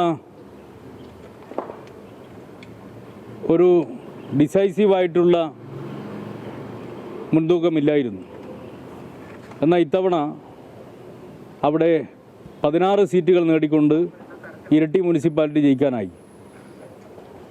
അതുപോലെ ബ്ലോക്ക് പഞ്ചായത്തിൻ്റെ സ്ഥിതി എടുത്ത് നോക്കിയാൽ ഇരിട്ടി ബ്ലോക്ക് പഞ്ചായത്ത് തിരിച്ചു പിടിക്കാൻ വേണ്ടി ഇത്തവണ സാധിച്ചു. മുനിസിപ്പാലിറ്റികളിൽ UDF ജയിച്ച മുനിസിപ്പാലിറ്റികളിലും നില മെച്ചപ്പെടുത്താനായി. ഇപ്പോൾ തളിപ്പറമ്പ് നഗരസഭയിൽ കഴിഞ്ഞ തവണത്തേക്കാൾ 3 സീറ്റുകൾ നേടിക്കൊണ്ട് അവിടെ ഏറ്റവും വലിയ ഒറ്റക്കക്ഷിയായി CPIM മാറി. അതുപോലെ ശ്രീകണ്ഠാപുരം നഗരസഭ 2 സീറ്റുകൾ വർദ്ധിപ്പിക്കാനായി. പാനൂർ നഗരസഭ കഴിഞ്ഞ തവണയുള്ള സീറ്റുകൾ അതേപടി നിലനിർത്താനും കഴിഞ്ഞു. ബ്ലോക്ക് പഞ്ചായത്തുകളുടെ കാര്യത്തിലും ഇരിട്ടി ബ്ലോക്ക് പഞ്ചായത്ത് കഴിഞ്ഞ തവണ ഇടതുപക്ഷത്തിന് നഷ്ടപ്പെട്ടതാണ്, അത് തിരിച്ചു പിടിക്കാനായി. അതോടൊപ്പം തന്നെ മറ്റൊരു ബ്ലോക്ക് പഞ്ചായത്ത് സമനിലയിൽ വരുന്ന സ്ഥിതിയുണ്ടായി. കഴിഞ്ഞ തവണ ഇരിക്കൂർ ബ്ലോക്ക് പഞ്ചായത്ത് സമനിലയിലായിരുന്നു. ആ ഇരിക്കൂർ ബ്ലോക്ക് പഞ്ചായത്ത് ഇത്തവണ ഭൂരിപക്ഷം നേടുന്നതിന് വേണ്ടി കഴിഞ്ഞു. ഇപ്പോൾ ബ്ലോക്ക് പഞ്ചായത്തുകളിലും അതുപോലെ തന്നെ മുനിസിപ്പാലിറ്റികളിലും ജില്ലാ പഞ്ചായത്തിലും എല്ലാം കഴിഞ്ഞ തവണയുണ്ടായിട്ടുള്ള മുൻതൂക്കം ഏതാണ്ട് അതേപടി നിലനിർത്താൻ ഈ തെരഞ്ഞെടുപ്പിൽ കഴിഞ്ഞു. അതോടൊപ്പം തന്നെ മുൻതൂക്കം നിലനിർത്താൻ കഴിഞ്ഞുവെന്ന് മാത്രമല്ല, ജില്ലാ പഞ്ചായത്തിലും മുനിസിപ്പാലിറ്റികളിലുമെല്ലാം മുന്നേറ്റമുണ്ടാക്കാനും കഴിഞ്ഞു എന്നുള്ളതാണ് അനുഭവം. അതോടൊപ്പം കഴിഞ്ഞ തെരഞ്ഞെടുപ്പ് 2000-ലെ തെരഞ്ഞെടുപ്പ് എന്ന് പറയുന്നത്, 2020-ലെ തെരഞ്ഞെടുപ്പ് എന്ന് പറയുന്നത് കണ്ണൂർ ജില്ലയെ സംബന്ധിച്ചിടത്തോളം കേരളത്തിലാകെ ഇടതുപക്ഷത്തിന് അനുകൂലമായിട്ടുള്ള വലിയ തരംഗമുണ്ടായിട്ടുള്ള ഒരു തെരഞ്ഞെടുപ്പായിരുന്നു തദ്ദേശ തെരഞ്ഞെടുപ്പ്. ആ ഘട്ടത്തിൽ ഇടതുപക്ഷം ജയിക്കാത്ത മലയോരത്തെ ഒരു 5-8 പഞ്ചായത്തുകൾ ഇടതുപക്ഷത്തിന് ജയിക്കാൻ വേണ്ടി കഴിഞ്ഞിരുന്നു. ആ പഞ്ചായത്തുകൾ ഇത്തവണ നിലനിർത്താനായില്ല. എന്നാൽ സാധാരണ ഇടതുപക്ഷം ജയിച്ചുകൊണ്ടിരിക്കുന്ന പഞ്ചായത്തുകളെല്ലാം അതേപടി നിലനിർത്താൻ വേണ്ടി ഇടതുപക്ഷത്തിന് കഴിഞ്ഞു എന്നുള്ളതാണ് കണ്ണൂർ ജില്ലയിലെ അനുഭവം. കോർപ്പറേഷനെ സംബന്ധിച്ച് പറയുമ്പോൾ UDFൻ്റെ സമയത്ത് UDFന് ജയിക്കാൻ വേണ്ടി പറ്റുന്ന ഒരു കോർപ്പറേഷൻ എന്നുള്ള നിലയിലാണ് കണ്ണൂർ കോർപ്പറേഷൻ നിലവിൽ വന്നിരുന്നത്. വലിയ നിലയിലുള്ള വിഭാഗീയ പ്രശ്നങ്ങളൊക്കെ നിലനിൽക്കുന്ന സന്ദർഭത്തിലാണ് ഒപ്പത്തിനൊപ്പം ആദ്യത്തെ തെരഞ്ഞെടുപ്പിൽ ഇടതുപക്ഷം എത്തിയത്. കഴിഞ്ഞ തെരഞ്ഞെടുപ്പിൽ വലിയ നിലയിൽ പുറകോട്ടേക്ക് പോയി. ഇത്തവണ ശക്തമായൊരു മത്സരം നടത്തുന്നതിന് വേണ്ടിയാണ് ഞങ്ങൾ പരിശ്രമിച്ചത്. എന്നാൽ കോർപ്പറേഷനിൽ ശക്തമായ മത്സരം നടത്താൻ വേണ്ടി കഴിഞ്ഞെങ്കിലും അതിനനുസരിച്ചുള്ള മുന്നേറ്റം ഉണ്ടാക്കാൻ വേണ്ടി കഴിഞ്ഞിട്ടില്ല. അതിൻ്റെ കാര്യങ്ങൾ എന്താണ് എന്നുള്ളത് വിശദമായിട്ടുള്ള പരിശോധന പിന്നീട് നടത്തും. ഇപ്പോൾ പൊതുവിൽ കണ്ണൂർ ജില്ലയിൽ നോക്കിക്കഴിഞ്ഞാൽ ഇടതുപക്ഷത്തിൻ്റെ അടിത്തറക്ക് ഇളക്കം തട്ടിയിട്ടില്ല എന്ന് മാത്രമല്ല, CPM കണ്ണൂർ ജില്ലാ സെക്രട്ടറി KK രാഗേഷ് മാധ്യമങ്ങളോട് സംസാരിക്കുന്നു. വീണ്ടും ചർച്ചയിലേക്ക് പോവുകയാണ്. Shri CP John, KK Ragesh പറഞ്ഞത് കേട്ടല്ലോ. UDF വന്ന കാര്യങ്ങളുമൊക്കെ പറയുന്നുണ്ട്, ചില വിഭാഗീയതയും ഒക്കെ എടുത്തു പറയുന്നുണ്ട്. വന്ന വീഴ്ചയേക്കാൾ കൂടുതൽ UDFനകത്തുണ്ടായിരുന്ന വിഭാഗീയതയും എങ്ങനെ വന്നു അതേക്കുറിച്ചും കൂടിയാണ് വിശദീകരിക്കുന്നത്. KK രാഗേഷിൻ്റെ ഈ ഒരു ഇതിനെക്കുറിച്ച് വലിയ ചർച്ച ചെയ്യേണ്ട ഒരു കാര്യം അല്ലെങ്കിൽ പോലും അദ്ദേഹത്തിൻ്റെ ബോഡി ലാംഗ്വേജും അദ്ദേഹത്തിൻ്റെ പരാമർശങ്ങളുമൊക്കെ വ്യക്തമാക്കുന്നത് കണ്ണൂർ ജില്ലയിലും CPM പുറകോട്ട് പോയി എന്നുള്ളതാണ്. ഞാൻ ഇന്നലെ നമ്മളിവിടെ സംസാരിച്ചപ്പോൾ ഞാനൊരു വരി പറഞ്ഞിരുന്നത് ഓർക്കുന്നുണ്ടെന്ന് ഞാൻ കരുതുന്നു. കണ്ണൂർ കുലുങ്ങാത്ത കോട്ടയൊന്നുമല്ല പറഞ്ഞിരുന്നു എന്ന് ഞാൻ പറഞ്ഞിരുന്നു. കണ്ണൂരിൽ എനിക്ക് ഒരു മീറ്റ് ദ പ്രസ് പ്രോഗ്രാം ഉണ്ടായിരുന്നു. അവിടെ വെച്ചും എനിക്ക് തോന്നിയത് അവിടുത്തെ എൻ്റെ പ്രവർത്തകരും സഹപ്രവർത്തകരും UDF നേതാക്കളുമായി സംസാരിച്ചപ്പോൾ എനിക്ക് മനസ്സിലായത് കണ്ണൂർ കോട്ടയിലും കുലുക്കമുണ്ട്. ഇപ്പോൾ KK രാഗേഷിൻ്റെ പ്രസ്താവനയിൽ കിഴക്കൻ മേഖലയിൽ 5-8 പഞ്ചായത്തുകൾ പോയി എന്ന് പറയുന്നതിന് പകരം അദ്ദേഹം പറഞ്ഞ് കഴിഞ്ഞ പ്രാവശ്യം കിട്ടിയത് തന്നെ അത്ഭുതമായിരുന്നു എന്നുള്ളതാണ്. അതുപോലെ കോർപ്പറേഷനിലെ UDF വളരെ നില മെച്ചപ്പെടുത്തി. മാത്രമല്ല ഓരോ ബൂത്തുകൾ എടുത്ത് പരിശോധിച്ചാൽ, ഇനിയിപ്പോൾ സമയമുണ്ടല്ലോ, പരിശോധിച്ചാൽ പോലും അവിടെ ഇപ്പോൾ ഞങ്ങളുടെ CMP അവിടെ ജില്ലാ പഞ്ചായത്ത് 2 സീറ്റുകൾ മത്സരിച്ചിരുന്നു. വിജയിക്കാൻ കഴിഞ്ഞില്ല. വിജയിക്കാൻ കഴിയുന്ന എളുപ്പമുള്ള സീറ്റുകളൊന്നല്ലായിരുന്നു. പക്ഷെ അവിടെയൊക്കെ വർക്കിന് പോയ ഒരാളെന്നുള്ള നിലയ്ക്ക് അവിടെയൊക്കെ ആളുകളുടെ മൂഡ് വ്യത്യസ്തമാണ്. CPMനെ പേടിച്ച് ഇങ്ങനെ ഇരിക്കുന്ന സ്ഥിതിയൊന്നുമല്ല. പക്ഷേ മനസ്സിലാക്കേണ്ടത് മുഖ്യമന്ത്രിയുടെ വീടിരിക്കുന്ന വേങ്ങോട് എന്ന് പറയുന്ന ആ വാർഡിൽ പ്രവർത്തനം നടത്തിയ ഒരാളെ അദ്ദേഹം നടത്തുന്ന ഒരു ഷോപ്പിൽ കയറി പരസ്യമായി പിടിച്ച് വലിച്ചിട്ട് അടിക്കുന്നത് കേരളം കണ്ടു. അപ്പോൾ അത് നിർത്തിയിട്ടില്ല. പക്ഷേ അത് നിർത്തേണ്ടി വരും. ഇനി അധികം കാലം തങ്ങൾക്കെതിരെ പ്രവർത്തിച്ചവരെയൊക്കെ മർദ്ദിക്കുക, അടിച്ചോടിക്കുക, അങ്ങനെ അടിച്ചമർത്തുക, അതൊന്നും നടക്കില്ല. ഇതേപോലെ തന്നെ കാസർഗോഡ് ജില്ലയിൽ മടിക്കൈ എന്നൊരു പഞ്ചായത്തുണ്ട്. ആ മടിക്കയിൽ അവിടെ 16 വാർഡുകളുള്ളത്. അതിൽ 2 വാർഡിൽ മാത്രമാണ് UDF മത്സരിക്കുന്നത്. 14 വാർഡിൽ മത്സരിക്കുന്നില്ല. ചില വാർഡിലൊക്കെ BJP മത്സരിക്കുന്നുണ്ട്.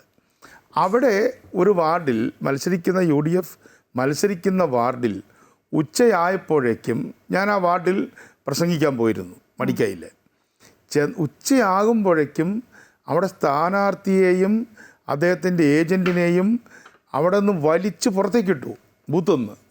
ഇതൊക്കെ കേരളത്തിലാണ് നടക്കുന്നത്. അവിടെ ഞാനൊരു കോൺഗ്രസ് ഓഫീസ് കണ്ടു. അവരവിടെ ഇത് വെച്ചിരിക്കുകയാണ്, ക്യാമറ വെച്ചിരിക്കുകയാണ്. അവരുടെ ജനലുകളൊക്കെ ഇരുമ്പ് ജനലുകളാണ്, ചില്ല് വയ്ക്കാൻ പറ്റില്ല, എറിഞ്ഞു പൊട്ടിക്കും. ഇതൊന്നും ഇനി അധികം കാലം നടക്കാൻ പോകുന്നില്ല. ഇത് കാസർഗോഡ് ജില്ലയിലാണ്. എന്ന് പറഞ്ഞതുപോലെ ഇത്തരത്തിലുള്ള ചില തുരുത്തുകളിൽ ഇപ്പോഴും ഈ അക്രമമുണ്ട്.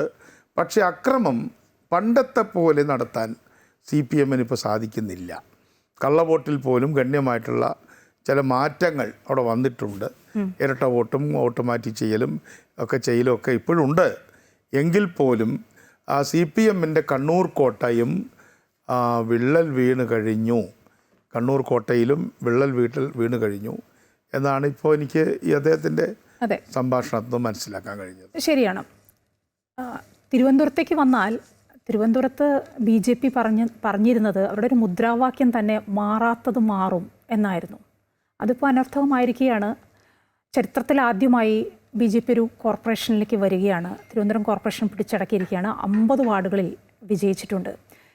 LDF 29 സീറ്റിലും UDF 19 സീറ്റിലുമാണ്. UDFന് 10 സീറ്റാണ് ഉണ്ടായത്. 9 സീറ്റ് കൂടി അധികം ലഭിച്ചിട്ടൊക്കെ ഉണ്ട്. ഈ BJPയുടെ ഈ മുന്നേറ്റം ഇതിനെ എങ്ങനെയാണ് നോക്കിക്കാണുന്നത് താങ്കൾ? BJPയുടെ ഈ തിരുവനന്തപുരത്തുണ്ടായിട്ടുള്ള മുന്നേറ്റം നിർണായകമായിട്ടുള്ള മുന്നേറ്റമാണെന്ന് പറയാതിരിക്കാൻ കഴിയില്ല.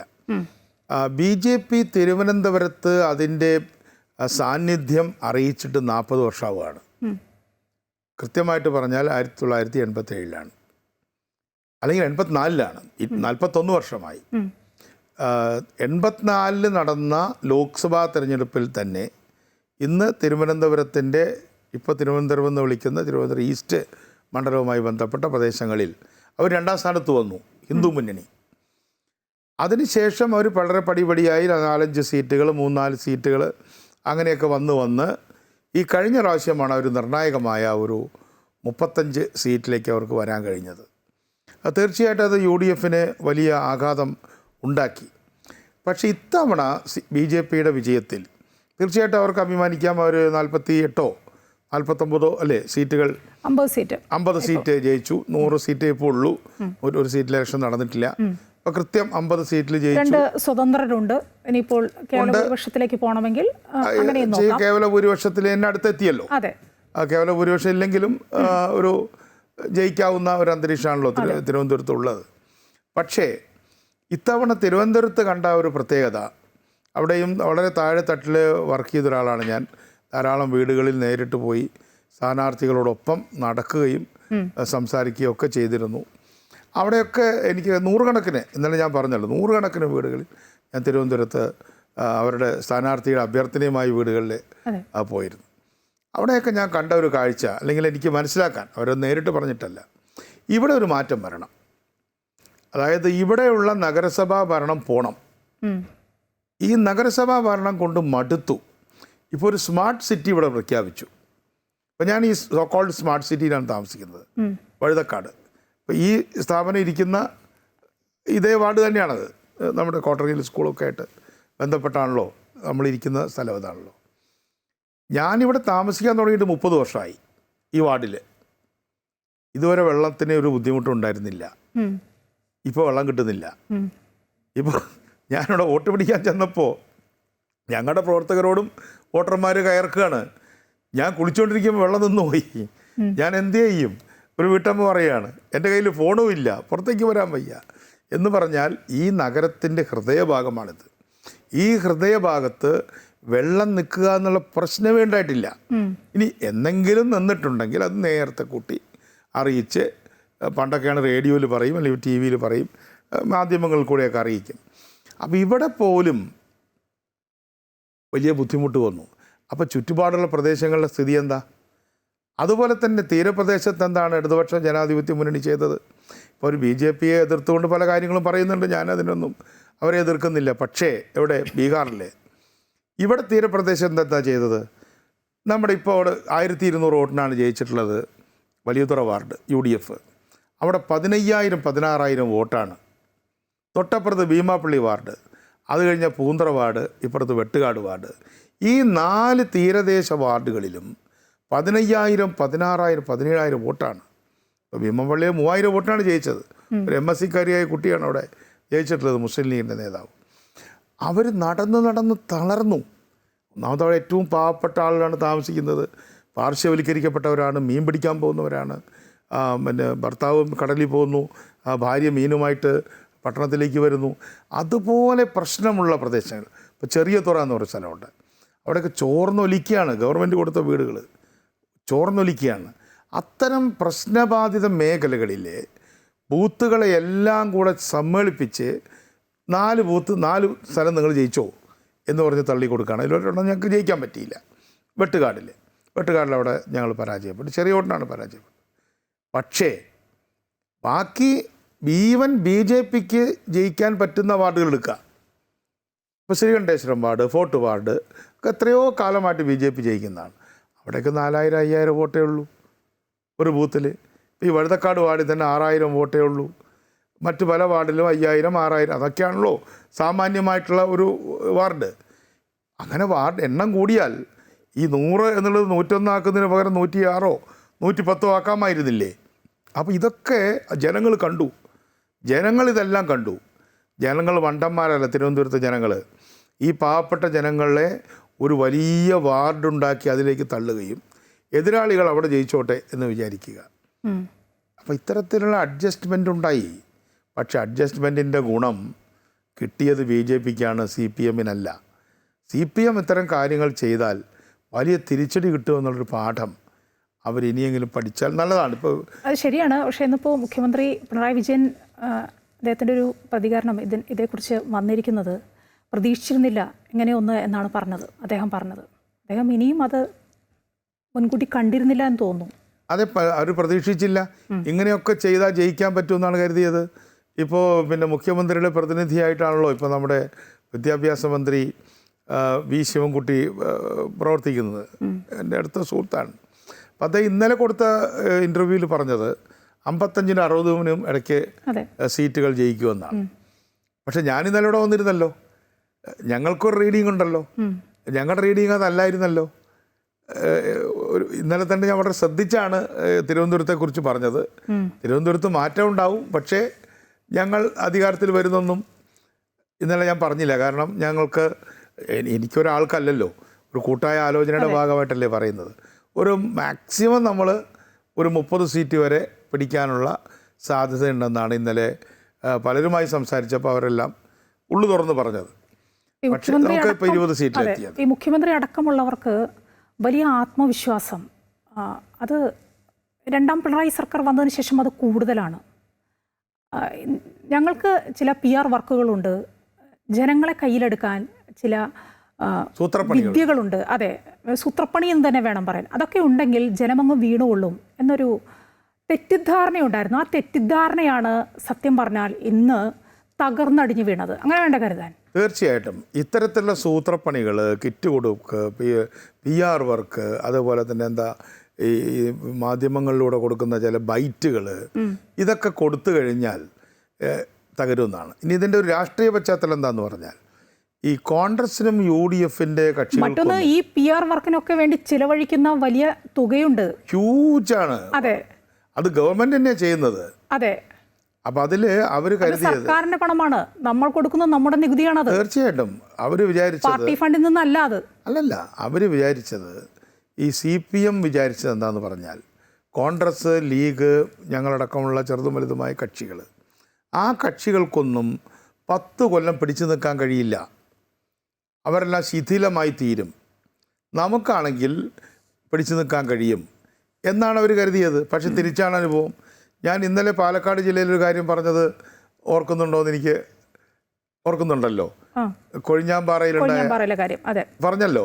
എന്താ റിസൾട്ട് എന്നറിയാമോ? കൊഴിഞ്ഞാമ്പാറയിൽ 7 പേരാണ് മത്സരിച്ചത്. CPMന്റെ നേതാക്കന്മാർ 7 പേര് CMP ചിഹ്നത്തിലാണ് മത്സരിച്ചത്, നക്ഷത്ര മലയാളത്തിലാണ് മത്സരിച്ചത്. അതിൽ 6 പേരും ജയിച്ചു. 19 സീറ്റിൽ 13 സീറ്റും ജയിച്ചുകൊണ്ട് അവിടെ പിന്നെ കോൺഗ്രസും ഈ പറയുന്ന അവിടുത്തെ CPMലുണ്ടായിരുന്ന സഖാക്കളും ജയിച്ചിരിക്കുകയാണ് അവിടെ. അപ്പോൾ ആർക്കാണ് പ്രശ്നം ഉണ്ടായത്? അതും പാലക്കാട് ജില്ലാ സെക്രട്ടറിയുടെ നാടാണിത്, കൊഴിഞ്ഞാമ്പാറ. അപ്പോൾ കൊഴിഞ്ഞാമ്പാറയിലെ വിജയമെന്ന് പറയുന്നത് ഒട്ടും നിസ്സാരമായൊരു കാര്യമല്ല.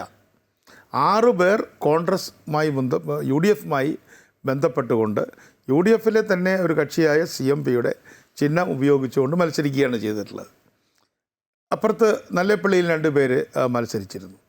അപ്പോൾ ഇതൊക്കെ കാണിക്കുന്നത് ആര് തകരുമെന്ന് CPM കരുതിയോ അവർ തകർന്നില്ല, മറിച്ച് എല്ലാവരെയും തകർക്കാം എന്ന് കരുതുന്നവരാണ് തകർന്നത്. അപ്പോൾ ഇത് CPMന് ഇത്തരത്തിൽ ഈ ഒരു എക്സ്പീരിയൻസ് വാസ്തവത്തിൽ എനിക്ക് ഓർമ്മിപ്പിക്കുന്നത്, ആദ്യം ബംഗാളിൽ തോറ്റത് ലോക്കൽ ഗവൺമെൻറ്റിലായിരുന്നു. ലോക്കൽ ഗവൺമെൻറ് തോറ്റതിന് ശേഷമാണ് ലോക്സഭയിൽ തോറ്റത്, അതിനുശേഷമാണ് നിയമസഭയിൽ തോറ്റത്. അപ്പോൾ അന്ന് ഒരിക്കൽ ഒരു ഡിബേറ്റിൽ, ചർച്ചയിൽ പങ്കെടുക്കുന്ന സമയത്ത് പറയാൻ തോന്നിയൊരു പരാമർശം, ഒരു വാടിയ പൂവായി തീർന്നിരിക്കുന്നു ബംഗാളിലെ CPM. അതുപോലെ ഞാനിന്നത് ആവർത്തിക്കുകയാണ്. ഇത് കൊഴിയാൻ പോകുന്ന ഒരു വാടിയ പൂവാണ് പിണറായി ഗവൺമെൻറ്. അതിൻ്റെ കൊഴിച്ചൽ വളരെ അടുത്ത് തന്നെ സംഭവിക്കും. അതിൻ്റെ അകത്ത് തന്നെ ധാരാളം പ്രശ്നങ്ങൾ, മുന്നണിക്കകത്ത് ധാരാളം പ്രശ്നങ്ങൾ ഇപ്പോൾ തന്നെ ഉണ്ട്. ആ പ്രശ്നങ്ങൾ ശക്തമാകും. പക്ഷേ ആ പ്രശ്നങ്ങളൊന്നും UDF-നുള്ളിലെ പോലെ പുറത്തേക്ക് അറിയാറില്ലെന്ന് തോന്നുന്നു. UDF-ന്റെ ഒരു സ്വഭാവം അതാണല്ലോ, എന്തെങ്കിലും ഉണ്ടെങ്കിൽ അത് അപ്പം തന്നെ പുറത്തേക്ക് വരും. UDF-ൽ മുന്നണി കക്ഷികൾ തമ്മിൽ ഒരു പ്രശ്നവും പുറത്തുമില്ല അകത്തുമില്ല. അതേസമയം CPI എന്ന മുഖ്യ കക്ഷിയുമായിട്ടുള്ള പ്രശ്നം ഈ തെരഞ്ഞെടുപ്പിന് തൊട്ടു മുമ്പുണ്ടായി. ഈ തെരഞ്ഞെടുപ്പ് വിഷയങ്ങളെ നമ്മൾ കാണുന്ന സമയത്ത് ഇപ്പം തൃശ്ശൂരിലുണ്ടായ പരാജയത്തിൽ ഇന്നലെ നമ്മളത് പറഞ്ഞു.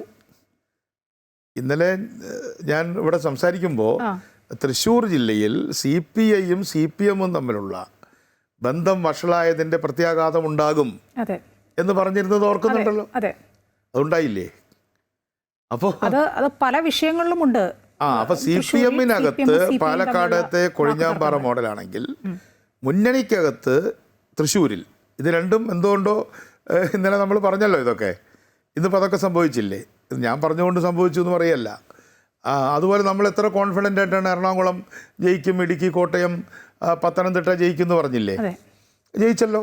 ജയിച്ചു എന്ന് മാത്രമല്ല, അവിടെ കേരള കോൺഗ്രസ് മാണി, നമ്മൾ രാഷ്ട്രീയം പറയാൻ പുറപ്പെട്ടാൽ കേരള കോൺഗ്രസ് മാണിയുടെ പ്രസക്തി പോയില്ലേ? കേരള കോൺഗ്രസ് മാണി എന്ന പാർട്ടിക്ക് ഈ 3 ജില്ലയാണല്ലോ പ്രധാനം: ഇടുക്കി, പത്തനംതിട്ട, കോട്ടയം. ആ ഇടുക്കി, പത്തനംതിട്ട, കോട്ടയത്തിൽ കേരള കോൺഗ്രസ് മാണിക്ക് യാതൊരു സ്കോപ്പും ഇല്ല. ഞാൻ പാലായിലെ അന്തിമ റിസൾട്ട് എനിക്ക് അറിഞ്ഞുകൂടാ. എന്താ സംഭവിച്ചത്? പാലായിൽ KM മാണി വളരെ പാർട്ടി, അവരുടെ കേരള കോൺഗ്രസ് മാണി വളരെ പുറകോട്ട് പോയി. അവിടെ ആരാണ് ഗവൺമെൻറ്, അവിടെ മുനിസിപ്പാലിറ്റി ഭരിക്കുക എന്നുള്ളത് എനിക്കിപ്പോൾ കൃത്യം ഞാൻ വരുന്നതിന് തൊട്ട് മുമ്പ് നോക്കിയില്ല. അപ്പോൾ പാല പോലും കുലുങ്ങിയില്ലേ? അപ്പം അതുകൊണ്ട് CPI കുലുങ്ങി, കേരള കോൺഗ്രസ് ഏറ്റെടുക്കുകയും ചെയ്തു ജോസ് കെ മാണി പറയുന്നത് കേട്ടു. അതാണ് പോയിന്റ്. ഇടതുമുന്നണിയിലെ CPM മാത്രമല്ല, CPM പലയിടത്തും തകർന്നു. അതാണ് ഞാൻ കൊഴിഞ്ഞാമ്പാറ എക്സാമ്പിൾ പറഞ്ഞത്. കേരള കോൺഗ്രസ് മാണി പാലയിൽ വലിയ തിരിച്ചടി നേരിട്ടു. CPI തൃശ്ശൂരിൽ വലിയ തിരിച്ചടി നേരിട്ടു. ഇനി ആരാ തിരിച്ചടി നേരിടാൻ ബാക്കിയുള്ളത്? മേജർ പാർട്ടികൾ അവർ 3 അല്ലേ? ബാക്കിയുള്ളവർ മൈനർ പാർട്ടികളല്ലേ? അതേപോലെ തന്നെ ജനതാദളിൻ്റെ പിന്നെ ശക്തനായ നേതാവാണല്ലോ തിരുവല്ലയിലൊക്കെ ഉള്ളത്. ആ പത്തനംതിട്ടയിൽ ഒന്നും ചെയ്യാൻ പറ്റിയില്ലല്ലോ. അതുപോലെ തന്നെ വടകരയിൽ അവർക്കൊന്നും ചെയ്യാൻ കഴിഞ്ഞില്ല. ഇപ്പോൾ കോഴിക്കോട് ഇന്നലെ നമ്മൾ സംസാരിച്ചു. അത് കോഴിക്കോട് കുലുങ്ങിക്കഴിഞ്ഞു എന്ന് വോട്ടെണ്ണുന്നതിന് മുമ്പ് തന്നെ നമ്മൾ പറഞ്ഞിരുന്നു. ഇന്നിപ്പോൾ അത് കോഴിക്കോട് ബ്രിമ്മിലെത്തി, കോഴിക്കോട് കോർപ്പറേഷൻ അല്ലേ? അതെ. പിന്നെ ഈ മൊത്തത്തിൽ നോക്കിയാൽ ഈ ത്രിതല പഞ്ചായത്തിലേക്കൊക്കെ കടന്നാൽ ഈ ഗ്രാമപഞ്ചായത്തുകളുടെ കാര്യത്തിലൊക്കെ ഒരു സ്വാധീനം എപ്പോഴും ഇടതുപക്ഷത്തിന് ഉണ്ടാവാറുണ്ടല്ലോ. അത് മുഴുവനായിട്ടും അങ്ങ് കൈവിട്ടു ഇത്തവണ. ശ്രദ്ധിച്ചില്ലേ അത്? തീർച്ചയായിട്ടും അതാണല്ലോ ഈ തെരഞ്ഞെടുപ്പിൻ്റെ റിസൾട്ട്. അതായത് ഞാൻ വളരെ ഉയർന്ന ഉദ്യോഗസ്ഥൻ എന്നോട്, ഞാൻ പേര് പറയുന്നത് ശരിയല്ല, അദ്ദേഹം ഇപ്പോൾ സർവീസിലില്ല, അദ്ദേഹം പറഞ്ഞത്, അദ്ദേഹം പഞ്ചായത്ത് രാജുമായിട്ടൊക്കെ വളരെ അടുത്ത ബന്ധമുള്ള ഒരാളാണ്. പേര് പറയുന്നതുകൊണ്ടൊന്നുമില്ല, SM വിജയാനന്ദ് എന്നെ വിളിച്ചിരുന്നു. അദ്ദേഹം ഈ കണക്കുകൾ കണ്ട് അദ്ദേഹത്തിന് വിശ്വസിക്കാൻ കഴിഞ്ഞില്ല. അത് ഉപയോഗിച്ച വാക്ക് സ്റ്റണ്ട് എന്നാണ്. നമ്മൾ അന്തം വിടുക എന്ന് പറയില്ലേ? അതുകൊണ്ട് ഞങ്ങൾ സ്റ്റണ്ടായേക്കാൾ കൂടുതൽ നിങ്ങളാണല്ലോ സ്റ്റണ്ടായത് എന്ന് പറഞ്ഞിട്ട് അദ്ദേഹം പറഞ്ഞത്, ഗ്രാമപഞ്ചായത്ത് തെരഞ്ഞെടുപ്പുകളുടെ ചരിത്രത്തിലൊരിക്കലും CPM-നെ, അതായത് ഇപ്പോൾ ഒരു 60 വർഷത്തെ ചരിത്രം എടുക്കാൻ, വളരെ പണ്ടത്തെ അല്ല, ഞാൻ ചരിത്രത്തിൽ ഒരിക്കലും ഇങ്ങനെ ഒരു മുൻകൈയെ UDF-ന് ഉണ്ടായിട്ടില്ല. UDF LDF ആയി തിരിയുന്നതൊക്കെ 80-82 കാലത്താണല്ലോ. ആ കാലത്തിന് ശേഷം 79-ലെ തെരഞ്ഞെടുപ്പിനെ കുറിച്ച് ഞാൻ ഇന്നലെ പറഞ്ഞിരുന്നല്ലോ. 79-നെ മുനിസിപ്പൽ പഞ്ചായത്ത് ഇലക്ഷനാണ് LDF-ലെ എന്നുള്ള രൂപത്തിലേക്ക് തന്നെ വന്നത്. അതിനുശേഷം ഒരു 45 കൊല്ലത്തിനിടയിൽ ഇന്നേ വരെ ഇത്രയും വലിയൊരു തിരിച്ചടി ഗ്രാമതലത്തിലുണ്ടായിട്ടില്ല, കോർപ്പറേഷനുകളിലും ഉണ്ടായിട്ടില്ല. മുനിസിപ്പാലിറ്റികളിൽ UDF-ന് എപ്പോഴും മുൻകൈ കിട്ടാറുണ്ട്. എല്ലാ പ്രതീക്ഷകളും അസ്ഥാനത്തായിരിക്കുകയാണ് LDF-ൻ്റെ CPM-ൻ്റെ. മുഖ്യമന്ത്രി പിണറായി വിജയൻ വോട്ട് ചെയ്ത് ഇറങ്ങുന്ന സമയത്ത് ഞങ്ങളൊക്കെ മൈക്ക് വയ്ക്കുമല്ലോ. അപ്പോൾ അദ്ദേഹം പറഞ്ഞൊരു കാര്യം, വലിയ പ്രതീക്ഷയൊക്കെ പ്രകടിപ്പിച്ചു. അത് മുന്നണി നേതാക്കളൊക്കെ പറയാറുണ്ട്. ഒപ്പം അദ്ദേഹം പറഞ്ഞൊരു കാര്യം ഞാനിപ്പോൾ ഓർക്കുകയാണ്. അദ്ദേഹം പറഞ്ഞു, UDF-ന് സ്വാധീനമുള്ള ഒട്ടേറെ കേന്ദ്രങ്ങളുണ്ട്, അത് ത്രിതല പഞ്ചായത്തിലും കോർപ്പറേഷനിലുമൊക്കെ, അതെല്ലാം ഞങ്ങളിലേക്ക് വരും ഇത്തവണ, ഉറപ്പാണ് എന്നാണ് പറഞ്ഞത്. അങ്ങനെ പറഞ്ഞുകൊണ്ടാണ് അദ്ദേഹം തുടങ്ങിയത് പോലും. പക്ഷേ അദ്ദേഹം പറഞ്ഞതിന് നേരെ വിപരീതമാണ് ഇന്നിപ്പോൾ തെരഞ്ഞെടുപ്പ് ഫലം വന്നപ്പോൾ ഉണ്ടായത്. അതിൻ്റെ അർത്ഥം അദ്ദേഹത്തിൻ്റെ പാർട്ടി ജനങ്ങളിൽ നിന്നും ഡിസ്കണക്റ്റഡായി. അതെ. അല്ലാതെ അദ്ദേഹം ഇപ്പം ഞാനിപ്പോൾ ഇന്നലെ ഇവിടെ വന്ന് പറഞ്ഞതും ഇന്നിപ്പോൾ ഇവിടെ പറയുന്നതൊക്കെ തന്നെ നമ്മൾക്ക് കിട്ടുന്ന താഴത്തുനിന്നുള്ള റിപ്പോർട്ടിംഗ് അല്ലേ? അവിടെ നിന്നുള്ള ആ സ്പർശം കൊണ്ടല്ലേ നമുക്ക് കിട്ടുന്നത്. അപ്പോൾ അദ്ദേഹം വളരെ പരിണിതപ്രജ്ഞനായൊരു രാഷ്ട്രീയ നേതാവാണ്. പക്ഷെ അദ്ദേഹത്തോട് ആരും സത്യം പറയുന്നില്ല. ഒരു ലാറ്റിൻ അമേരിക്കൻ നോവലുണ്ടല്ലോ മാർക്കേസിൻ്റെ, നോബഡി റൈറ്റ്സ് കാണൽ എന്ന് പറഞ്ഞ പോലെ, ഇത് ആരും പിണറായി വിജയനോട് സത്യം പറയുന്നില്ല. അവരെല്ലാം പോയിട്ട് എല്ലാം നല്ല നല്ല കാര്യങ്ങളാണ് പറയുന്നത്. അദ്ദേഹം ജനങ്ങളിൽ നിന്ന് ഒറ്റപ്പെട്ടിരിക്കുന്നു. അദ്ദേഹത്തിന് ജനങ്ങളുമായുള്ള ബന്ധം കംപ്ലീറ്റ് ആയിട്ട് നഷ്ടപ്പെട്ടു എന്നാണ് ആ സ്റ്റേറ്റ്മെൻറ്റിൻ്റെ അർത്ഥം. നമുക്ക് ചർച്ച അവസാനിപ്പിക്കാനുള്ള സമയമായിരിക്കുകയാണ്. താങ്കൾ ഇന്നലെ പറഞ്ഞ ആ പ്രവചനങ്ങളൊക്കെ അതുപോലെ തന്നെ വന്നു. അതുകൊണ്ട് ഞാൻ ചോദിക്കുകയാണ്, ഇനിയും സമയമുണ്ട്, നമ്മൾ ഇനിയും ഇരിക്കും, എന്നിരുന്നാലും ചോദിക്കുകയാണ്, 2026 നമ്മുടെ പടിവാതിൽക്കലുണ്ട് നിയമസഭ. അതേക്കുറിച്ചുള്ള താങ്കളൊരു പ്രവചനം അത് എങ്ങനെയാണ്? ഞാൻ പ്രവചനം നടത്താൻ രാഷ്ട്രീയ ജ്യോത്സ്യനൊന്നും അല്ല, പക്ഷേ എങ്കിലും നമ്മുടെ നിരന്തരമായ പ്രവർത്തനം കൊണ്ട് ഇന്നലെ ഒറ്റ വാക്കിൽ പറയാം, UDF 2026 മന്ത്രിസഭാ രൂപീകരണത്തിന് തയ്യാറെടുക്കുകയാണ്. അതിൻ്റെ വിജയം സുനിശ്ചിതമാണ്. അതിനുവേണ്ടി ജനങ്ങൾ ഞങ്ങളെ പിന്താങ്ങണമെന്ന് അഭ്യർത്ഥിക്കുന്നു. വളരെ നന്ദി സർ, ചർച്ചയിൽ പങ്കെടുത്തതിന്. കേരളം എന്തായാലും മാറി ചിന്തിക്കാൻ തുടങ്ങിയിരിക്കുന്നു. തദ്ദേശ തെരഞ്ഞെടുപ്പ് ഫലം വന്നപ്പോൾ ആ കാര്യം ഉറപ്പായിരിക്കുകയാണ്. സംസ്ഥാനം കൃത്യമായ രാഷ്ട്രീയ തീരുമാനത്തിലേക്ക് എത്തിയിരിക്കുന്നു. ഒപ്പം നമുക്ക് മുന്നിലുണ്ടായിരുന്ന ഒട്ടേറെ ചോദ്യങ്ങൾക്കുള്ള കൃത്യമായ ഒരു ഉത്തരവും കൂടിയാണ് ഈ തെരഞ്ഞെടുപ്പ് ഫലം തന്നിരിക്കുന്നത്.